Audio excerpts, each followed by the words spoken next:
잠언 4장 18절 19절 다 같이 읽습니다. 의인의 길은 돋는 햇살 같아서 크게 빛나 한낮에 광명에 이르거니와 악인의 길은 어둠 같아서 그가 걸려 넘어져도 그것이 무엇인지 깨닫지 못하느니라. 아멘. 잠언 4장 18절 19절 돋는 햇살 같은 인생, 이런 말씀의 제목입니다. 18절과 19절에는 의인의 길과 악인의 길을 분명하게 대조해서 설명합니다. 의인의 길은 돋는 햇살 같아서 한낮에 정오의 광명에 이르게 될 것이고, 악인의 길은 점점 어두워지게 될 것이다 라고 이야기를 합니다. 돋는 햇살이라는 의미는 아침 햇살을 이야기하죠. 떠오르는 태양을 이야기합니다. 그래서 아침에는 잠깐 흐릴 수 있지만 시간이 점점 지나면서 한낮의 광명, 아주 밝은 그런 길에 이르게 될 것을 이야기를 합니다. 이른바 어떤 형통함, 잘됨, 그런 것들을 이야기를 하기도 하죠. 그런데 오늘 말하는 건 돋는 햇살 같은 인생이라는 것의 의미는 사실 또 더 풍성한 의미가 있습니다. 그 길을 걸어감에 있어서 바르게 분별하게 될 것이다 라는 그런 말씀인 것입니다. 아침에는 그 낮과 밤의 경계 지점이 있습니다. 그때가 되면 낮도 아니고 밤도 아닌 그런 시기가 되죠. 그때는 분별력이 약간 흐려집니다. 저 앞에 있는 사람이 분명히 사람은 사람인데 그가 내가 아는 친구인지 아니면 다른 이웃인지 아니면 누군가의 그 생명을 해하려고 기다리고 있는 악한 사람인지 잘 분별하기가 쉽지 않습니다. 그래서 그런 어둡고 밝음의 경계 지점이 있는 시간들이 하루에는 두 차례 있습니다. 이른 아침이요, 또 늦은 저녁의 시간이 바로 그러한 것입니다. 그렇지만 그렇게 모든 것이 모호한 시기를 지나서 밝아지고 분명해지는 그런 때가 있습니다. 햇살이 점점 떠오르면 모든 것이 더 분명해지죠. 그리고 또 한낮에 정오가 되면 지극히 작은 것 하나조차도 쉽게 분별할 수 있게 됩니다. 햇볕이 강하면 강할수록 모든 것이 밝게 드러나게 되어 있습니다. 그래서 그런 길을 걸어가는 사람은 넘어질 일이 별로 없습니다. 나를 위해 다가오는 저 사건이 나에게 유익이 될 거냐 아니면 해가 될 것이냐를 미리 보고 분별할 수 있기 때문이죠. 그리고 더 나아가서 내가 걸어가는 그 길 끝에 저 멀리에 무엇이 기다리고 있는지, 무엇이 나를 향해 오고 있는지를 볼 수 있게 됩니다. 이것이 바로 의인의 길이다라고 이야기를 합니다. 하나님께서 의인의 길을 지키신다라는 의미도 바로 그런 의미인 것입니다. 길을 밝히 비춰주시기 때문에 다가오는 위험을 미리 볼 수 있고 피해야 할 일들을 피할 수가 있게 되는 것입니다. 그리고 선한 일과 악한 일 사이에 분별이 힘든 사건들이 얼마나 많습니까?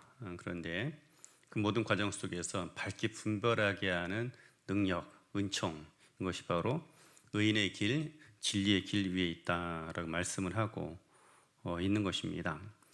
그러나 또 그 반면에 또 악인의 길이 있습니다.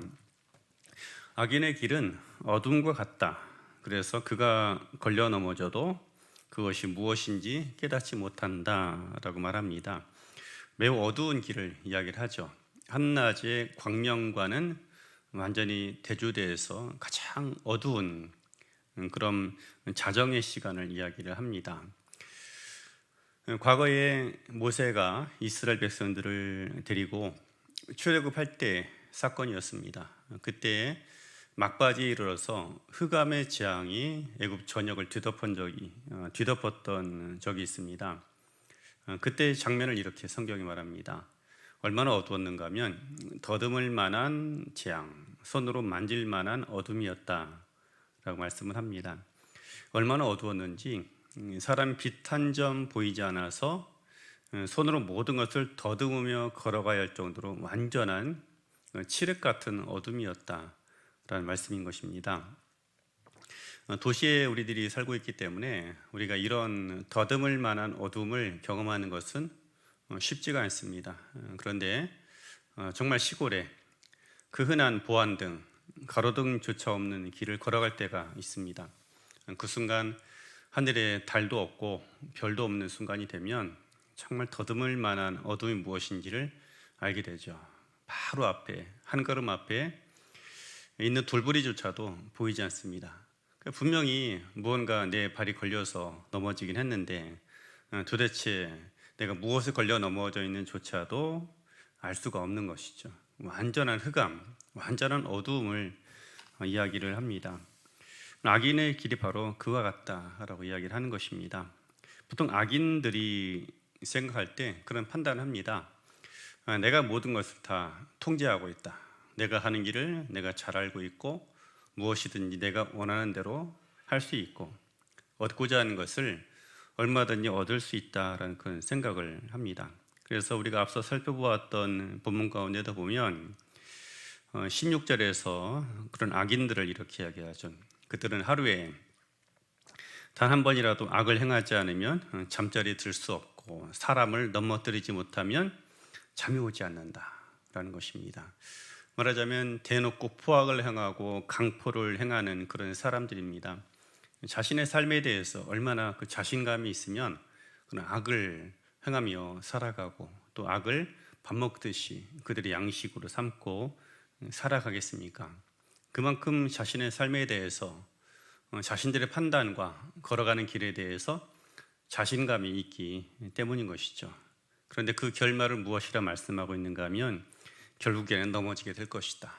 그런데 문제는 내가 무엇에 걸려 넘어졌는지조차 알지 못할 그런 어두움이 임하게 될 것을 말씀하고 있는 것입니다.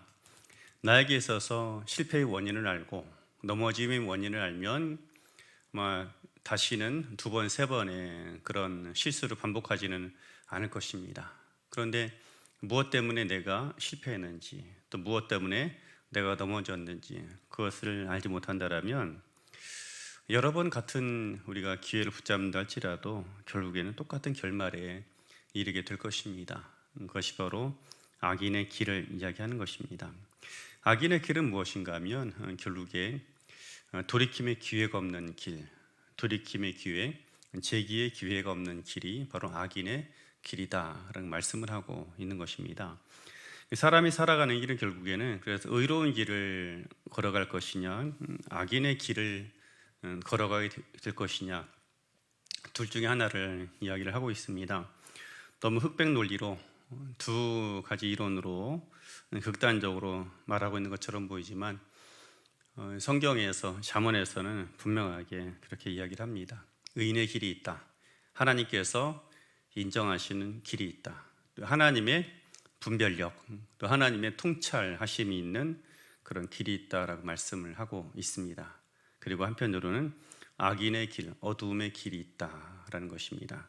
그래서 우리들이 오늘 또 한 걸음 걸어가고 또 하루를 살아가야 되는데 우리가 살아갈 길을 잘 선택해야 합니다.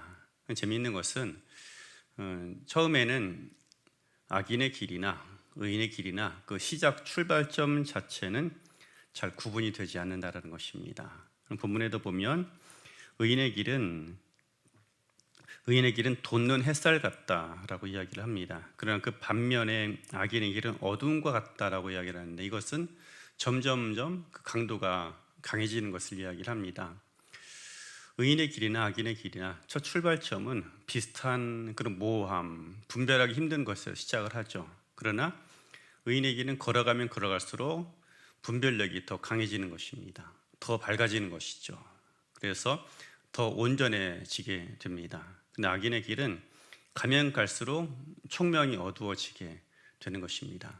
예전에는 분별이 되고 또 아니면 예전에는 알았던 것들, 깨달았던 것들, 감각이 점점 더 마비되고 무지해지는 것입니다. 그래서 맨 처음에는 어느 정도 양심에 걸림도 있고 또 아니면 더 나가서 내가 이런 일을 하다가 계속하다가 어떤 큰 일을 당하겠구나 하는 그런 양심의 경고의 소리, 주변의 경고의 소리들이 들리고 보입니다. 그러나 점점 더 어둠이 깊어지다 보면 나중에는 그런 모든 기능들이 마비가 되는 것입니다. 악인의 길은 가면 갈수록 점점 어두워지고 그 흑암이 깊어져 가게 되는 것입니다. 마치 옛날에 그 바로가 자신의 나라가 망해가고 있고 자신의 삶이 망해가고 있는 것을 주변의 사람들은 보고 깨닫습니다. 그런데 바로는 깨닫지 못하는 것이죠. 그래서 그 신하들이 말하기를, 바로여, 이 나라와 우리가 망하게 된 것을 깨닫지 못하시나이까 해도 그것을 깨닫지 못하는 것입니다. 왜냐하면 그는 계속하여서 그 길을 걸어왔기 때문입니다. 의인의 길은 걸어가면 걸어갈수록 점점 더 밝아지게 됩니다. 결국에 어디에 이르는가 하면 한낮의 광명에, 정오의 그 밝음에 이르게 되는 것입니다. 그런 악인의 길은 점점점 어두워져서 어제까지, 지난달까지 분별할 수 있었던 것들을 이제는 분별할 수 없게 되는 것입니다. 참 비참한 그런 상황인 것이죠. 오늘 우리들이 진리의 길, 의의 길, 어떤 하나님의 지혜 인도하심을 받아서 살아가야 하는 이유가 바로 여기에 있습니다. 걸어가는 길만큼 그것이 우리가 마땅히 가야 할 진리의 길이라면 한 걸음 더 걸어갈수록 더 밝아지고 더 분별력 있는 삶을 살아가게 될 것입니다. 그러나 하나님께서 원하시는 그런 길이 아니라면 갈수록 분별력을 잃을 수밖에 없다라는 것을 말씀하고 있습니다. 주님 우리를 말씀하시길, 너희는 세상의 빛이라, 세상의 빛이라 말씀합니다. 그래서 말씀하시기 예수님도 사람이 등불을 켜서 말 아래 두지 아니하고 등경 위에 두나니 이러므로 집안 모든 사람들에게 비추인다라고 말씀을 합니다. 우리가 빛이 되길 원하고 비추이는 그런 삶이 되기를 원하십니다. 그리고 그 빛이 더 밝게 빛나기를 원하는 것입니다. 우리의 갈 길을 비추며 또한 더 나아가서 다른 이들에게 경계가 되고 또 세상을 온전케 하는 그런 등불이 되기를 원하는 것입니다. 그러기 위해서는 오늘 한 걸음 더 우리가 진리와 의의 길을 향해 걸어가야 합니다. 더 밝아지고 더 밝히 보고 더 온전해져서 우리 삶 속에 그리스도의 그 빛이 충만한, 그리스도의 밝음이 가득한 그런 인생이 되어지기를 주의 이름으로 축복합니다.